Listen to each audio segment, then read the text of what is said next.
All right. Well, I'm very excited to have Molly with us. So, Molly launched the Giller Consulting Group. So, she is I believe, one-woman show doing some really great work across the state and across the nation. But before that, she worked in fundraising, charitable investment, and program and community service delivery positions. So, she worked at the Polk County Housing Trust Fund, at the Science Center of Iowa, Every Step, and at the Jewish Federation of Greater Des Moines. So Molly is a partner who understands your work and can help you really build capacity for a bigger impact. So I'm very excited to have Molly here with us. Take it away, Molly.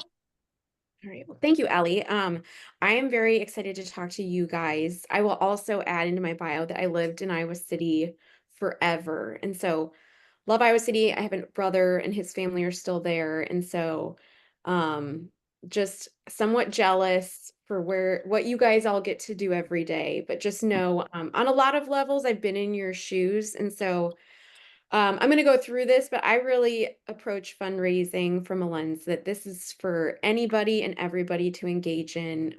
It's not as scary sometimes as we make it out to be.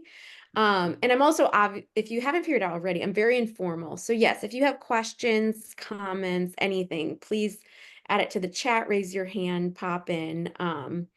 So yeah, any questions you have, I am just going to kind of go ahead and get started with this. We did some tech rehearsal, so I think it's going to go okay. But if you have any issues, again, just let us know. I am going to go ahead and share my screen. Okay. Hopefully you guys can all see that. Also, great. Also, I'm not offended if you like want to go off camera either. So just whatever makes you feel comfortable for this next hour, like eat your lunch, do whatever you need. This is fun. So, okay, today we are going to talk about I love fundraising, which is something that if you told me this 10 years ago, I would have laughed in your face. I love fundraising, and I specifically have kind of circled around the area of annual giving and grants. And so we'll get into all of this, but that's really my area of expertise is kind of just those annual operating dollars. So we're going to talk about, what's the best way to grow those, regrow those, think about what that might be for your organization. So, um, actually, just kidding. Turn your cameras on. This is a little game. I learned this from somebody recently. Okay, so turn your cameras on, and then what we're going to do is, and this may or may not work. This is the first time I'm doing this. I told Ellie we've got some interactive things and I've learned not to do too many. And so this is my way of like testing this. Okay, so what you're gonna do is you start with like your thumb over your camera, and then if something applies to you, you take your thumb off so we can kind of see where we're all at. Okay, so Natalie's camera is not working. So maybe, Natalie, if it applies to you, you want to do a reaction thumbs up so we can see that. yeah, that totally works. Okay, so if you are an executive director, take your thumb off your camera. Okay, we got one. If you are, yeah, and I'm gonna make my people bigger. Great. All right. If you are program staff, take your thumb off. We got two maybe. If we're development staff, take your thumb off. Okay, two more. Great. Three more. Great. Is anybody a board member? One. Okay. I think that really covers everybody. So you may also be a volunteer for another organization, and that's in the back of your head. Um, okay, fine. So we've got a mix, some executive directors, some program people, some development staff. That's beautiful. Okay, we're gonna do it one more time. Everybody start with your thumb back on. Okay, how many years have you been fundraising? If you have been fundraising for less than a year, take your thumb off your camera. Okay, we got one. If you've been doing this for like 1 to 2 years, take your thumb off. Okay. 2 to 5. Wow. Okay, 5+ years of fundraising. Whoa. Okay, you guys might know more than what I'm about to tell you. You are the experts. to be completely honest, which is a little bit of my hypothesis. Like nobody knows what they're doing and everybody knows what they're doing. So beautiful. Okay. Now, if you want to take your camera off just for your comfort, please feel free. I won't make you turn it back on. Okay. So in the chat, let us all know kind of what brings you here today. What is it that you hope to learn from this?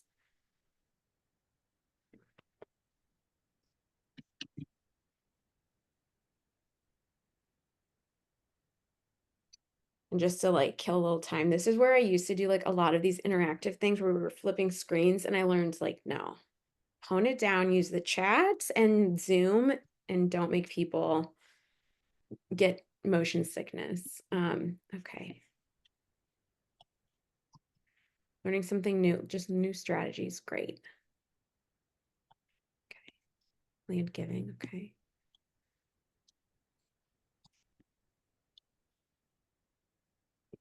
Monthly donors. Great. New strategies. Perfect.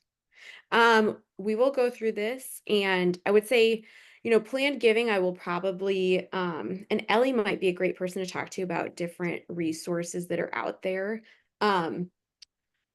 If we don't cover something that you've just mentioned, please remind me at the end and we'll dig a little deeper, or especially there's a slide we'll go through that talks about different kinds of fundraising. So don't be afraid to remind me of some of the specifics of what what you've listed out. Okay, so I'm going to start by telling a little bit about me. I went to the University of Iowa, got my degree in public health. And so really, even the thought of working in the nonprofit sector wasn't in my brain. Very accidentally happened into nonprofit work, especially at the administrative level. And at that point, they were really pushing on us program staff to help with fundraising. And I basically said over my dead body, well, I do fundraising. That's not why I went to school. That's not why I'm doing this work. That's your job. That makes me very uncomfortable. I don't like asking for money. So no. I went into another job. I worked at Amanda the Panda. It's a very small nonprofit in West Des Moines that does a lot of grief and loss work, incredibly small. 100% reliant on individual donors, a little bit of corporate giving, but a lot of like churches and kids bringing in their piggy banks. And there were so many dreams that I had and needs that I saw in the organization. And it was one where we truly were worried about keeping the doors open and being able to provide the resources that I felt very strongly about our community needing. And so, after enough times of hearing, well, that would be great, Mollie, but we don't have the money. The type A personality in me thought, well, if that's the hang up here, then I'm going to go out and I'm going to find that money for us. And it kind of took that in me to even feel like I could put my toe in the water. And then once I started, reaching out maybe to the people I felt most comfortable starting with, I realized that a lot of fundraising, it was stuff I was already doing in my day-to-day work. It was sharing the passion that I had for the organization, talking about the need for services.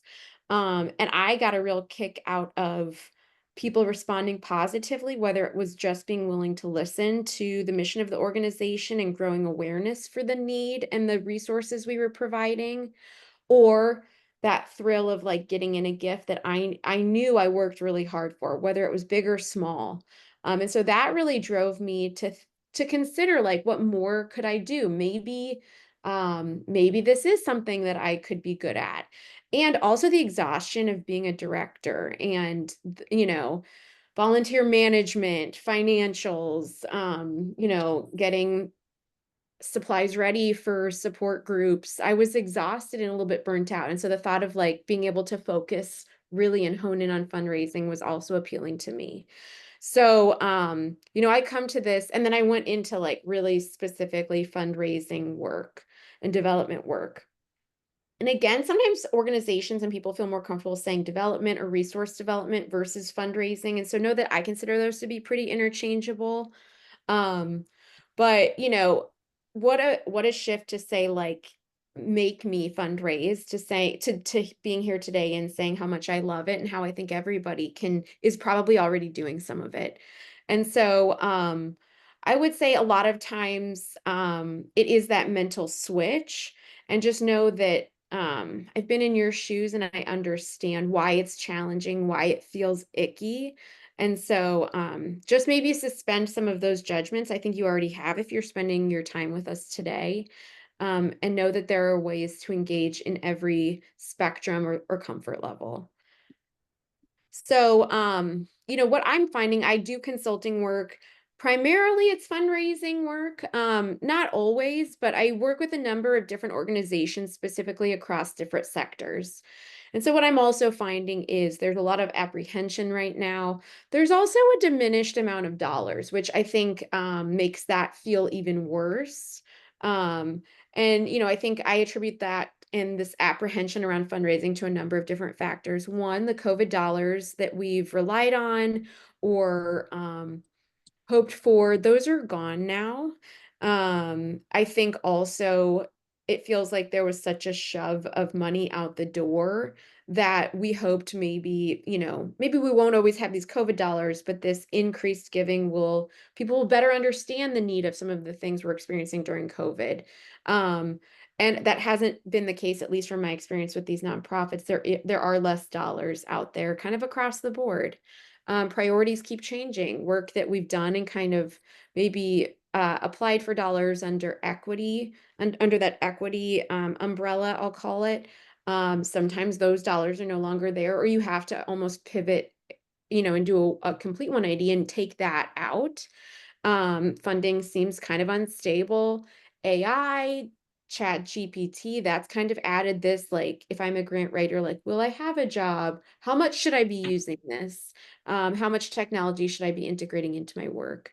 And then obviously an election year, I think, depending on your donor base, that may have tightened up some of the dollars that certain sectors are giving, and especially what's ahead, especially with some of these federal grants that we've relied on or hope to get.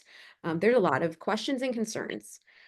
So this is all kind of to set up the case that by the end of this presentation, I hope you feel, think, and do all of these things, that you feel a little bit more empowered, that you have a little bit more knowledge, maybe some more resources in your toolkit. Maybe you've come to this, and leave thinking there's some renewed options for you.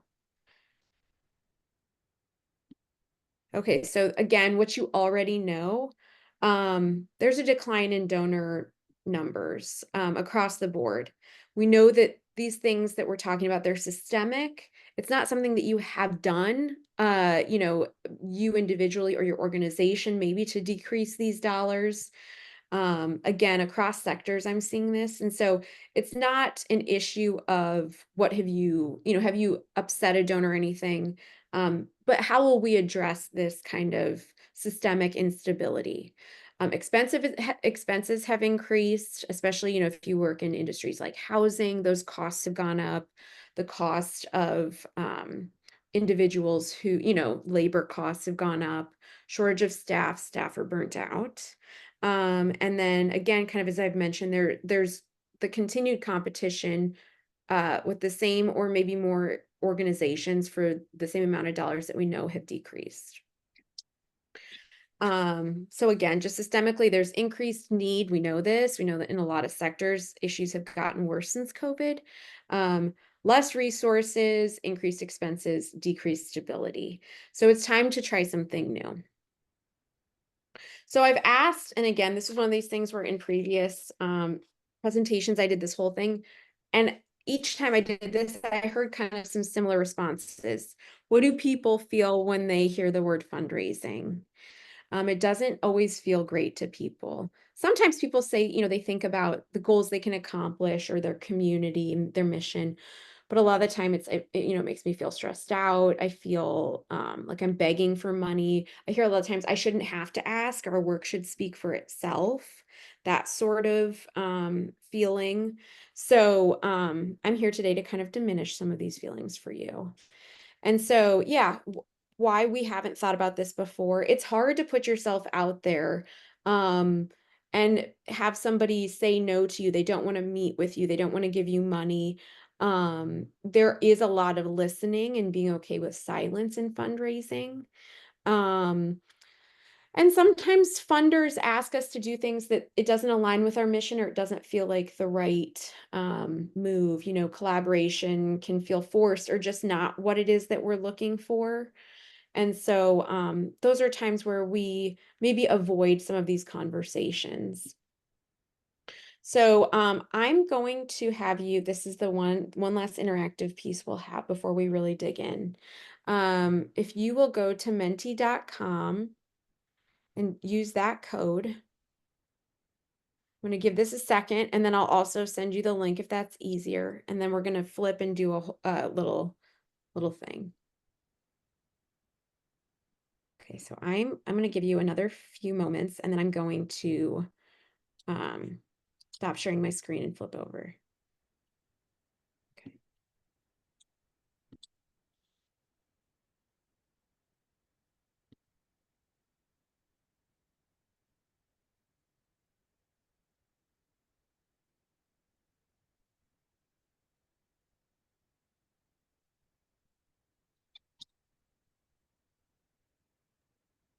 You want us to go ahead and answer that question, Molly?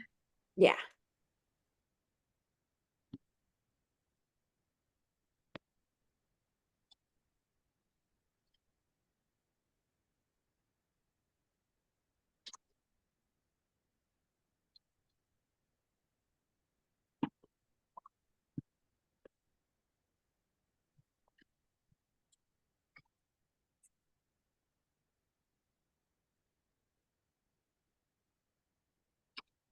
Great. Okay. Yeah, you've established a lot of the things, you know, that fundraising is varied. I would agree really strongly that relationships, and I see that pop up twice. That's how I approach this work. First and foremost, if that foundation of relationships isn't there, I'm not sure that I see a lot of success in, in sustained fundraising. And so I think what's beautiful is you all already, understand that to some degree. And then it can look like a lot of different things. It can look like grants, sponsorships, donations, etc. So that's beautiful. Okay, I'm going to do one last flip over and then we're done with flipping. Okay.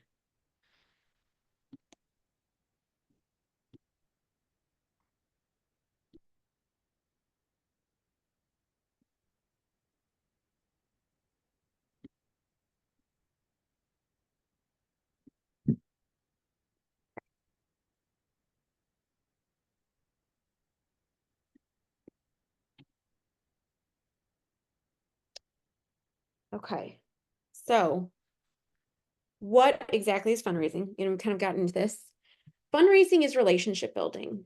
I think donor cultivation is really central to this work. So as we continue through this, next half hour, 40 minutes, I think, the basis of this needs to start there. The donors that you have that you want to reestablish, keep that central to, keep that tucked in the back of your brain. To me, fundraising is talking about your mission and your work. Likely that's something that you're already doing. It's sharing the stories of the impact of your work and the role that it plays in your community. It is resource and fund development. It is collaboration, and it is multifaceted revenue streams. It isn't just grants. It isn't just individual giving. I think healthy fundraising looks like some sort of combination that makes the most sense to your organization. Fundraising is not just asking people for money, and it is not chasing money that doesn't fit with who you are, your program, or your needs. And it certainly isn't stretching so far that you've called of getting it. Lastly, fundraising is not just the role of a fundraiser. Obviously, you may work in an organization that has a tiny little staff, but that's okay. You still have resources we'll get into that can help aid in this work. My favorite part of fundraising is thanking. It's a lot of thanking. I think when people feel that fundraising is scary, they're thinking about that tip of the iceberg that they see that's the ask. And to me, that's like 10% of what fundraising is. And so it is a lot of project management. I think of good fundraisers as being those that maybe you don't see at every event. And I'm an introvert, and so I'm biased in that. I think sometimes it feels like you have to go to all the networking things. You have to be seen, you have to be out there, you have to be meeting with people. Every day you have to have 2 coffees. Um, I find that fundraising is a lot about being organized, that follow through, that follow up, thanking people, making them aware that you see them, you see their contribution, and that it means something to you and to the organization. And so again, that mental shift is from that I had to make is it's not about going and getting money. It's about working to support a mission that I care about and that I think is important in my community. Okay. So, ultimately, whose job is it to fundraise? And I think one of the reasons why I asked that question on the front end of who's here is because it's great to have a mix of individuals that are participating in this. I, I think about the person who's tracking the data for your organization. The role that they can play is that they help share the message of the impact of your work. If you're not engaging the folks that are, in the spreadsheets, in the numbers of things, you're missing a little bit of that story. So how can you engage them in some of your fundraising that you're doing or in the strategy behind the fundraising? Fundraising is also the work of the person who directly works with with clients, your direct care staff. They help you come up with stories that share the impact of the work that you're doing, that put a face to it. I think sometimes fundraising can get really nebulous. It can get in the weeds. And a lot of times you do need that face for people to understand impact. A lot of the work that we do is somewhat complex. I think of our housing or our food systems. Um, it's so complicated for people outside of the nonprofit space. It can get so complicated that you disengage. And so what is that face that you can put behind something? Go to your direct care staff and help engage them in the messaging that tugs on people's heartstrings. If you're, a leader, or if you're a fundraiser that's struggling to get your leader engaged, you need your leadership involved in this work. Very honestly, I'm struggling with this with a client right now. It can't just be owned by your fundraising, staff. Leadership needs to get involved and invested in your fundraising. Because if not, why would anybody else be doing it? If the leader isn't involved, it's hard to get, to rally the troops. Sometimes donors want to talk to that top person, whether we like it or not. And so, as the leader, you create and inspire a shared mission of growing the ability for your team to do their work. Again, the AP and finance team or your support center, they're kind of the data people. They make sure that dollars are working together appropriately. And lastly, your board. I find it hard to be successful as in doing annual fundraising when you don't have that board buy-in, because they are your arms, ears, and muscle in this work. It's really easy for staff to be ignored by donors, but it's different when a peer is asking to meet with somebody, or a peer is making that connection. And so again, I just think about, who you have at the table and who you don't right now. And if your board's not there, that's something that, again, I would put at that fundamental level. So, and again, this is a place where when I get through this slide, remind me if I haven't covered something that you said you wanted to discuss. But there's a lot of different kinds of fundraising, and not all is equal. A lot of this is going to be really personalized to who your organization is. What capacity do you have as staff, and what does your board help support with? That makes a difference. The infrastructure of your organization, what a startup founder has at their fingertips or their capacity looks different than an established organization that's used to dealing with HUD grants, federal grants. So, events, that's one place that I think a lot of people start in their brains with fundraising. The benefit of an event is that it can grow awareness for your organization. It can really excite people in a way that maybe, they're not somebody that would normally interact with you, but they enjoy coming to your event. They leave feeling inspired, better understanding what you do in the community. You can continue to engage them as individual donors down the road. And so it is an opportunity to engage, to grow awareness. The downside is there you can lose money on an event. If you're renting space, that sort of thing. It's also a huge time investment. And so you do want to consider, how does that um, grow revenue for you before you even kick this off? A lot of times to me, that looks like sponsorships. But considering your capacity with an event, I think is critical. Grants can look like a lot of different things. There's private grants and there's, government grants, and those are two very, very different things. Um, Grants, the benefit is that you can get a substantial amount of money in a lot less time, again, depending on private versus public grants.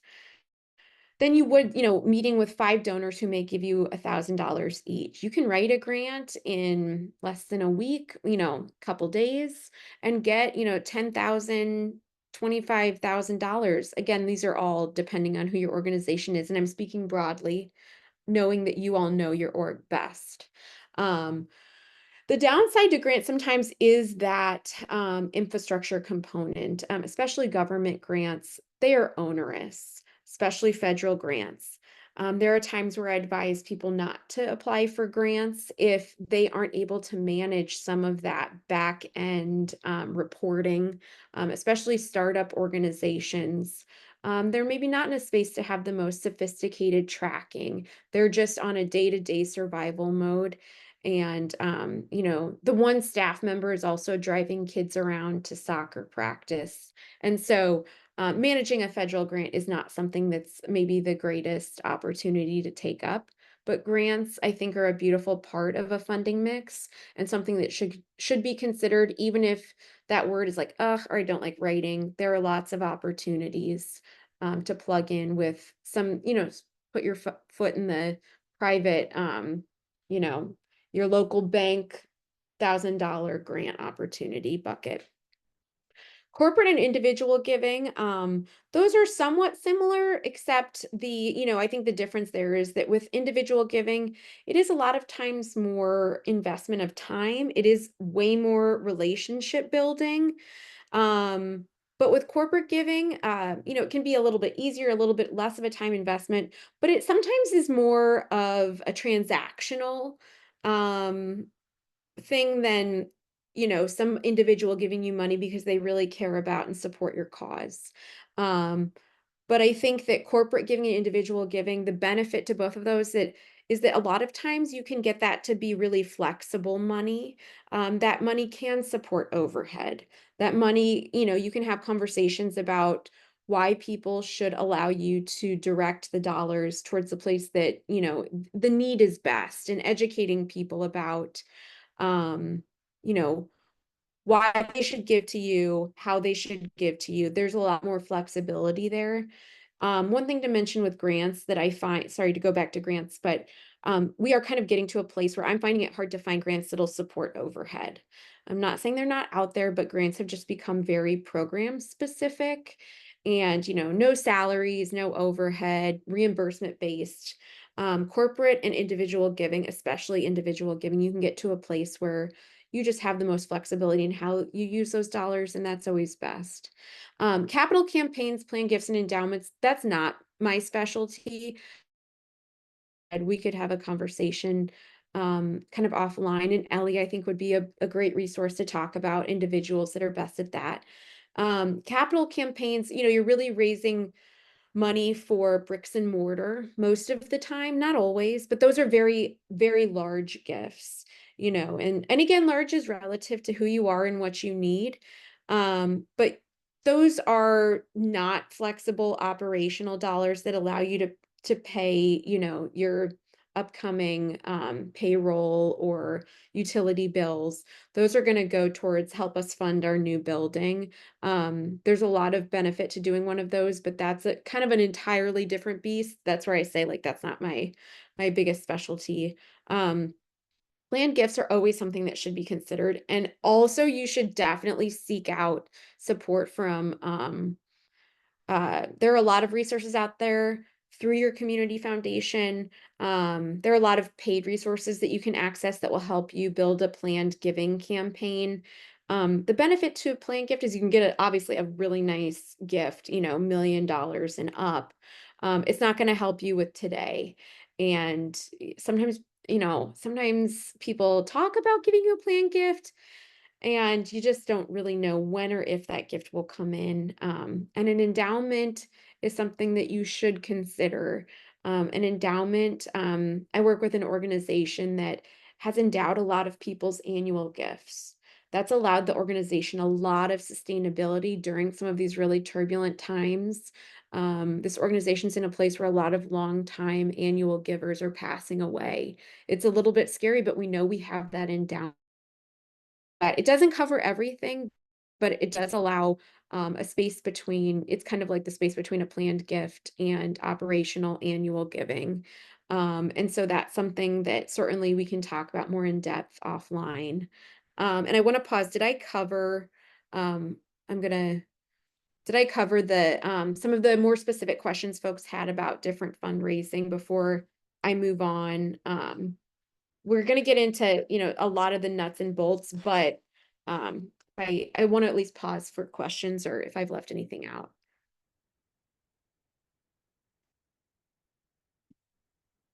Okay. All right, I'm gonna keep moving. Okay, so where do we even start with this? I've talked about kind of theoretical concepts and whatnot, but starting in, again, I think you need to start with thinking about who you have relationships with, who you'd like to have relationships with. I'm going to always advocate that you do this before you need something. Before you need to ask for money, you develop a genuine relationship.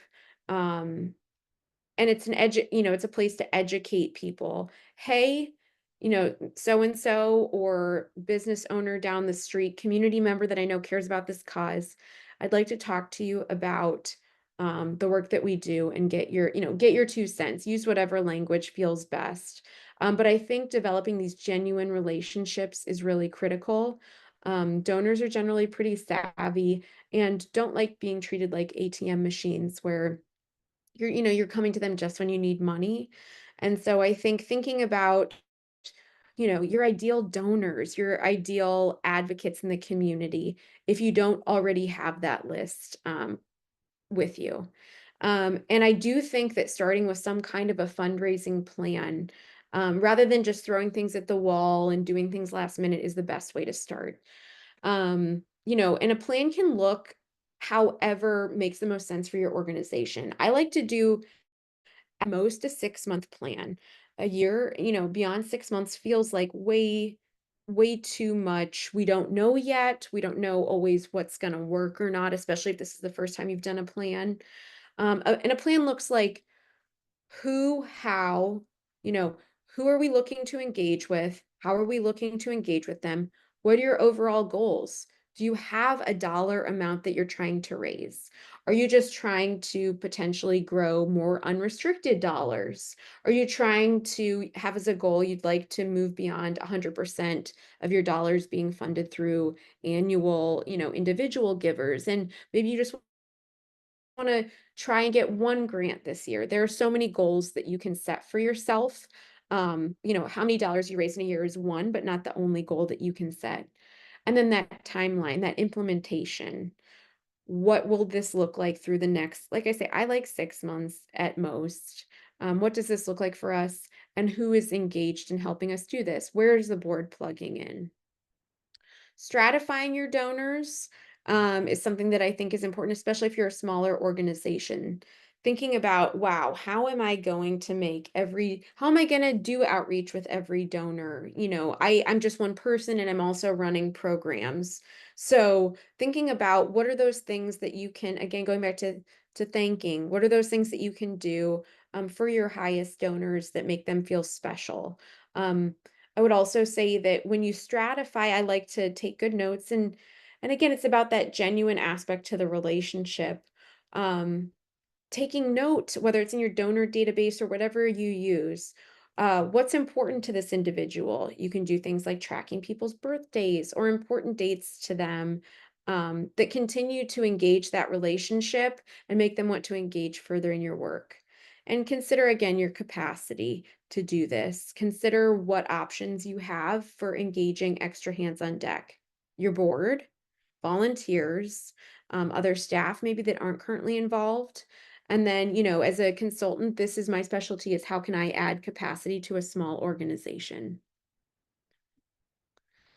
When we think about, crafting the messaging and the strategy, I think this is important, especially if you're engaging individuals outside of yourself to be doing this work. Um, I find a lot of times with board members, no matter how long or how little they've been with your organization, I think some discomfort on their end with fundraising comes from they don't know how to talk about the work like you do. And so, even if you think they're fully equipped, I feel like it's very important to provide talking points, templates for them to use. It makes it easy for them to engage in the work so that they can just, pop an email out that's, you've already pretty much written it. They can fill in, their name, maybe one sentence about why they're on your board. Um, and just reducing those barriers to people engaging in your fundraising efforts and make these templates and talking points easily accessible to the folks you're having help you with this work. And again, think about who is and isn't at that table with you. Isn't an option? Can you consider a fundraising committee?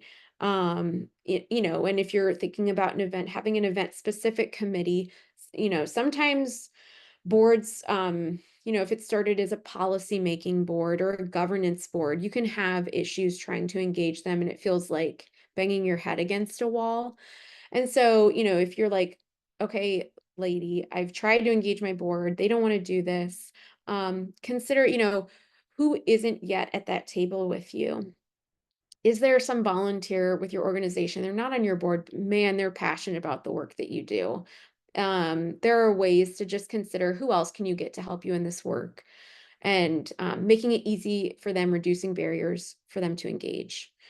Take it step by step. It can feel really scary to think about, wow, we need to raise $100,000 this year.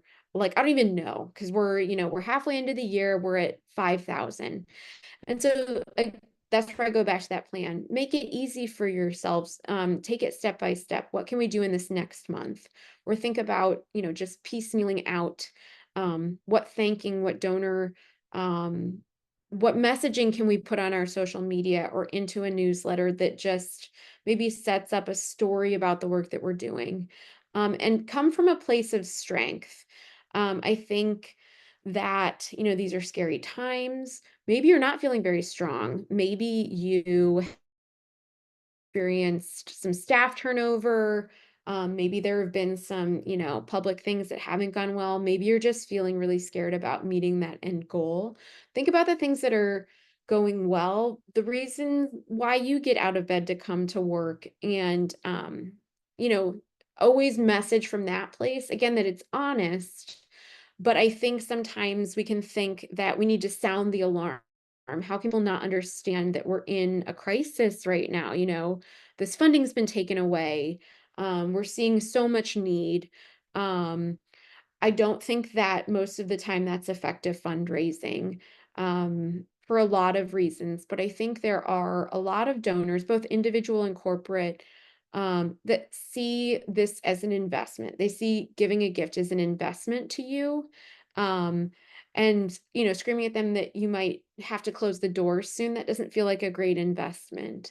And so think about how you can come to them, offer them an opportunity to invest in the work that you're doing and make greater community impact. A lot of times, a word that I'll use over and over, depending on the organization, is leverage.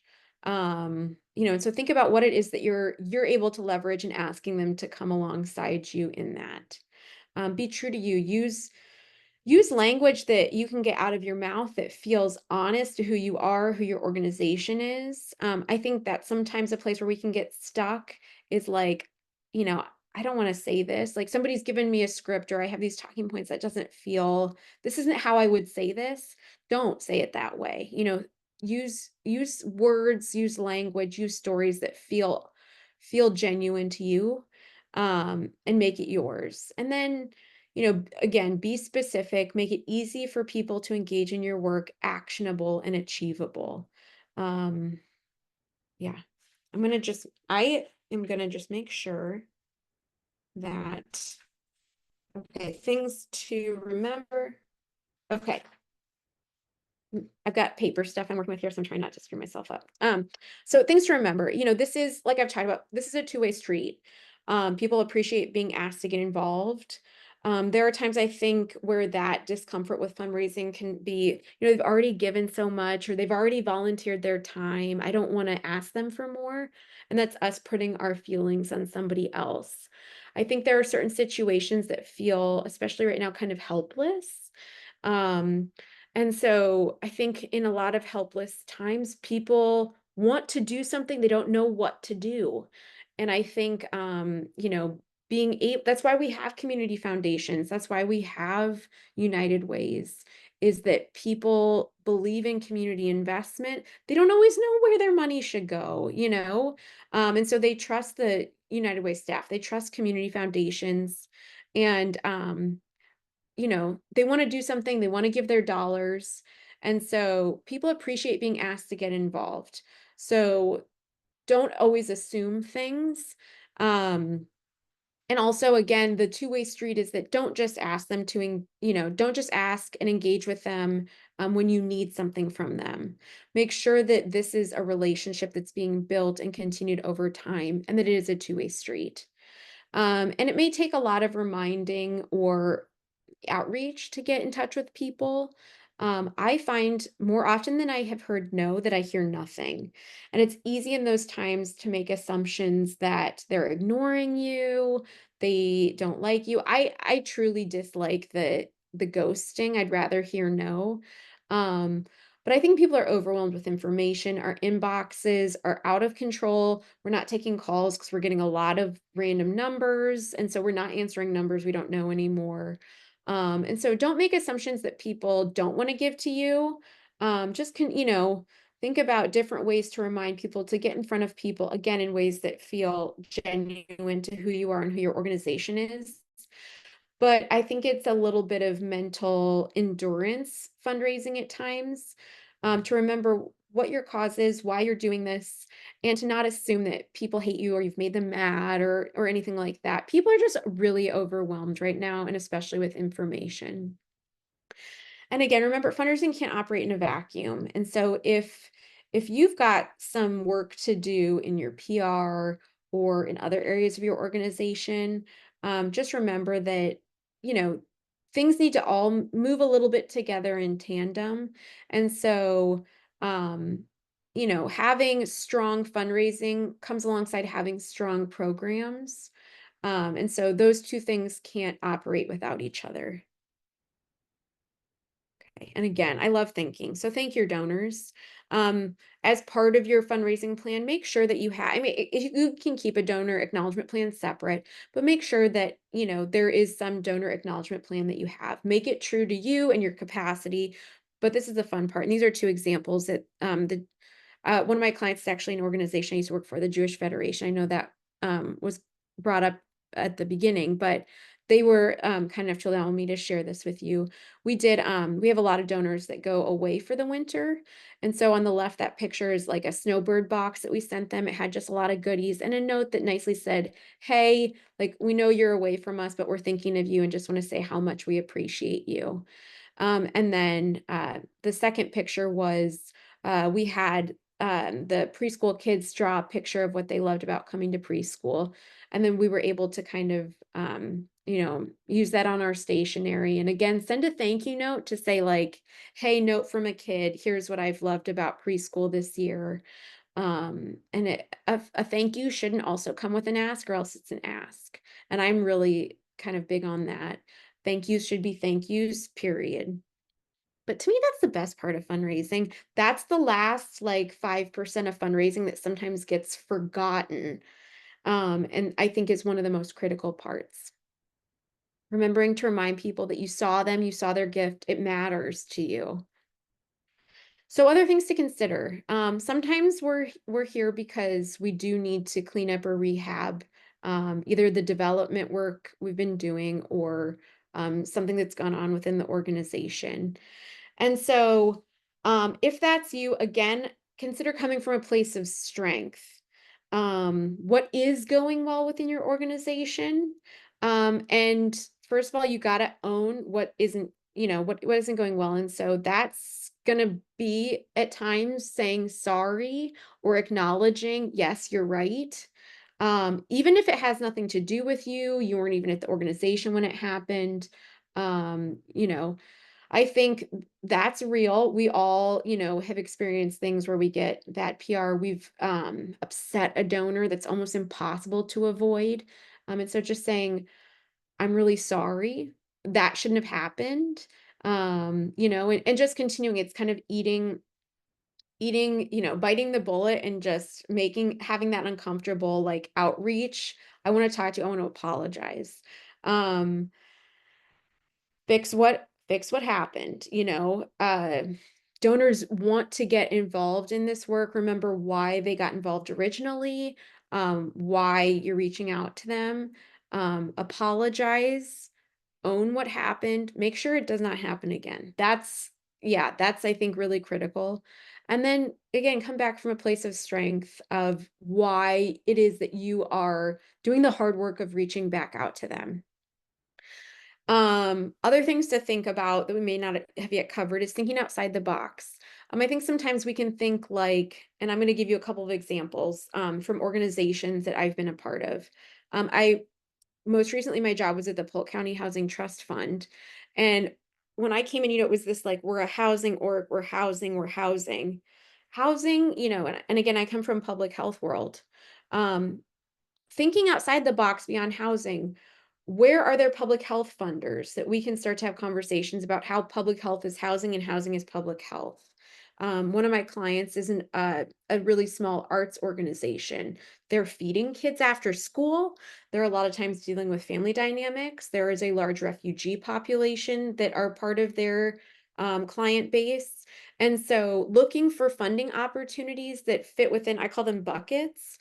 And so, for example, this arts org, we do look at what are funding opportunities out there. Where can we get our food costs met by looking at food dollars? At the Housing Trust Fund, I had three buckets. One was housing, one was public health, and one was business. What's the business case to be made about housing? Some of these business leaders, their workers are struggling with housing security or, talking about income, talking about all of those things that maybe it's more of that business case. Maybe they don't really care about housing, but they sure do care that their employees have, they show up regularly. It's hard to come into work and do a great job when you don't have a stable home, when you're sleeping in your car. And so just think about what are the funders that you're not thinking about that are a bit tangential to the work that you do? What collaborations can you explore? And it's back to that. How do you define yourself and how else can you define yourself? Okay. So wrapping up, think about your goals. You can think about a goal of maybe more unrestricted dollars, greater awareness of your work. I think a goal should be, if this may speak to you or not, but shifting away from a scarcity mindset. It's hard not to be there and to think about we only have so many dollars, and if they're getting it, how do I even go for this? Or why did they get it and I didn't get it? Um, I think it's really easy to go there, but not helpful to you or your organization or really the ultimate mission of what you're trying to accomplish. There isn't any right or wrong in fundraising. I hope that's come across that I really believe that. It has to be work that's true to who you are as the person making the ask, what your organization is and isn't, and the needs you have. Nobody, no consultant can come in, no fundraising expert, quote unquote, can come in and say what it is that you should be doing or that you're doing right or wrong. There are times in an organization I try something one year, it's incredibly successful, and the next year it flops, or something that works at one organization I try and institute elsewhere, it doesn't work so well. And so it's really more of an art than fundraising isn't more of an art than it is a science. And yeah, experts, like they will come in and tell you XYZ. You're the expert in your organization. And so just remember that you know your org best. I remember that, one of my favorite quotes is the best time to plant a tree is, it was 20 years ago, and the second best time is now. It's September 10th or September 11th, and you might be thinking, oh God, we should have started this work in May. Maybe, but today is not December 31st. So what can you do today?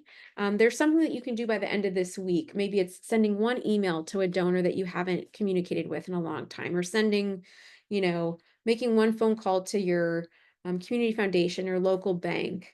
Maybe it's just writing today, you jot down some ideas of ways that you can better cultivate and thank some of your donors.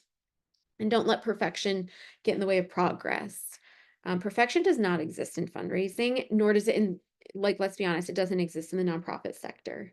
Um, it isn't about you. I think this is where I got really hung up at the beginning of fundraising, and we can get stuck on assumptions. It's about your mission. And so I think when we get anxious about thinking about reaching out to a donor or making an ask, it isn't about you. Hearing a no isn't about you. It's about your cause. And so I think that's allowed me some courage in moments to remember I do care about this and I want to make this happen. And so it has nothing to do with me. Um, I just want to see this happen, and give yourself some time and grace for this work to get started. We all have or will flub some donor meeting, say the wrong thing, reach out to the wrong person. It just happens, especially at the beginning. And so just get back on that horse and try and learn something to do better next time. So I hope you kind of think, do, and feel all of these things as a result of this past time together. And now I will stop and ask for any questions that anybody has. And Ellie, if anybody's written anything in the chat, let me know. So far, I have not seen anything. Okay. Did get one message from Rachel before she hopped off and said, thank you very much. It was very informative. Okay, good. Okay. Anyone questions for Mollie? Mollie, are there maybe one or two things that you know now in your fundraising career you wish you would have known when you started? Oh my gosh, a lot. Things, yes. Yeah, a lot. I think I didn't realize always the external factors that showed up on a budget or an end of year fundraising report. I think that's part of what is scary about fundraising is that I'm going to stop sharing. There's just a lot outside of our control. And so I think had I known that, that would have allowed me, maybe I think I would have been more courageous. I also think, one thing that I continue to learn more about are government grants, and the role that they can play in the mix. I think they still feel a little bit scary to me, if I'm being honest. It feels onerous. And so thinking about it's not all on me, it's not all on you to do this. What I wish I would have known. Well, I will tell you, I came from public health world. I came from being a direct staff person. And for many years, and I still feel this a little bit, although some people have drilled enough into my head. I didn't, I think when I think of fundraisers and people that know how to do it well, I think of folks that came up through like higher ed or have their CFRE. And I still feel a bit like an imposter in this work. And it's taken a few people saying, but you're going to understand best what will work. I had a lot of issues with fundraising staff when I was a program person. And so I think now what I know is I'm a good fundraiser because I understand the implementation of dollars, what is needed. I think sometimes there's something lost with fundraisers that haven't ever done the work, and you can hear that in funders that haven't ever worked in nonprofit space. You're like, what are you talking about? That's not possible. So I think those are the things. That's a great question. I have to think more specifically, but those are things that come to mind. Molly, that was a perfect answer because Eric is in higher ed and he's lovely at his job. Okay. No, you guys know what you're doing in the right ways, and I feel somewhat inadequate. So Any other questions for Molly while we've got her?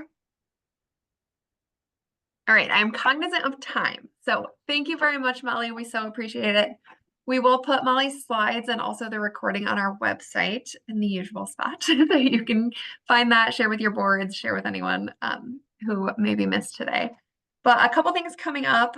Check out our last e-newsletter if you haven't yet. We have a little poll in there about upcoming topics for next year's ed sessions. So if there's something specific you're interested in, want to hear more about, let us know there. That would be super helpful. Otherwise, some upcoming stuff from Community Foundation on September 17th. We have our next community conversation. That one is on childcare. So take a look at that, an issue that impacts everyone in some way. So November 6th is our last peer group of the year. That is virtual, so you can join us for that as well. And then our last ed session of the year is November 20th on board orientations. That'll be with Paul Thielen from the Waterman Center. So lots of good stuff coming up. Take a look. Anyone else have anything they want to share before we hop off? Big stuff coming. And I'll say if you have specific questions, please feel free to email me. You can also just go to my website and there's a contact form there. If you have specific questions that you just want some 2 cents on, I'm very happy to help.